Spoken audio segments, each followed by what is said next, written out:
moving on to Brexit, the Cabinet this morning discussing no deal, and coincidentally, or not coincidentally, rather, Guy Verhofstadt, the member of the European Parliament on their steering group, he has put out a tweet saying those like Jeremy Hunt who glorify a no-deal Brexit are totally irresponsible. It's not the job of politicians to make the people they lead poorer, to remove opportunities, rights, and make lives more uncertain. There is no such thing as a managed no deal. Yeah, that's not political, is it, really?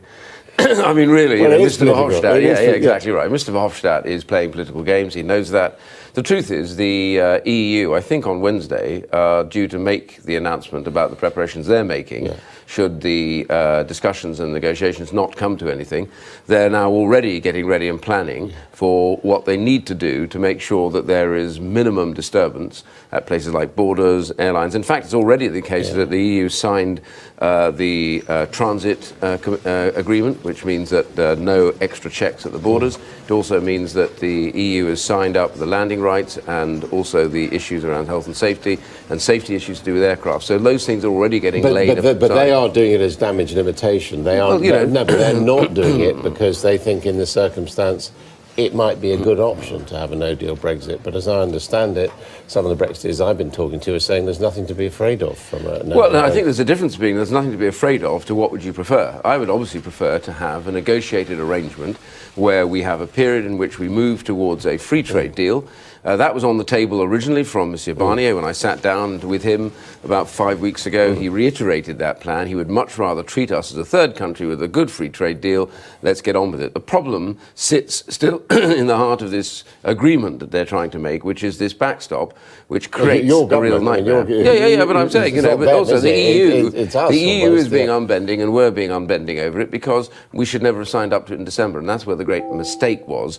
We should have never allowed them to take away our negotiating position by agreeing to sign up to this and also the money. So these things are there. Sometimes you need to go right to the wire with the EU. They need to kind of face up to the fact that they also don't want us to leave without an arrangement. It's not in their interest as much as it really would be in ours. They see what Britain is planning as an act of self-harm. Well, I think they're actually reacting in worry now because the truth is you cannot have a plan A if you don't have a plan B, because negotiation always requires that the other side believe that you will do something if this fails. But they do have a plan and they B. don't believe that. They haven't believed that. They've got a customs union. I'm talking about the negotiations with us, in other words. So what they need to understand is that the UK has a plan to leave should they not agree a deal, and then there are other aspects you need to negotiate and discuss around that. But the main point is, as long as they think you only have one plan, which is to try and get as good as you can in a negotiation, then the answer is they're not going to treat you carefully. And I have some intelligence on that, some really interesting information coming out of the German Chancellery in which they have kind of war-gamed this, and they've come to the conclusion that the UK is almost certain, they think, to sign the agreement because they didn't think they were serious about having any plans for leaving without a deal. Now, in the last week, they've begun to change their position on this, and they begin to realise this may well be an option. That's why Guy Verhofstadt is making such a fuss about it, because he didn't believe it before. But it is all damage limitation even on our side, isn't it? So it is an act of self-harm. Well, I don't believe it's an act of self-harm. Actually, the UK will manage and do very well, whatever the circumstances are, because I was reading the other day, the German chief economist at Deutsche Bank said, I'm not at all worried about the UK, whatever the arrangement, because they're the most flexible country on the world. That's medium term, though, wasn't it? No, he's talking about right the way through. He said, as long as you get over the disturbances at the beginning and you have sense between both sides, he said, I'm more worried about the EU, that is heading into a very difficult period with very high regulation and very high unemployment around the continent of Europe. So far, we are losing jobs in this country because of Brexit, aren't we? I don't believe that's the case. We have record number in employment. Yes. We have the record low unemployment. If you compare that to France or Italy, it's actually very high over there. We also have companies announcing that they're closing down, that those jobs aren't going to be Well, that's what we hear, but I think most of the companies, let's take Jaguar Land Rover, it's a little bit nuanced here, although they tack on Brexit at the back end. Actually, it's true that they made some very bad decisions about what the future of cars was. Yeah.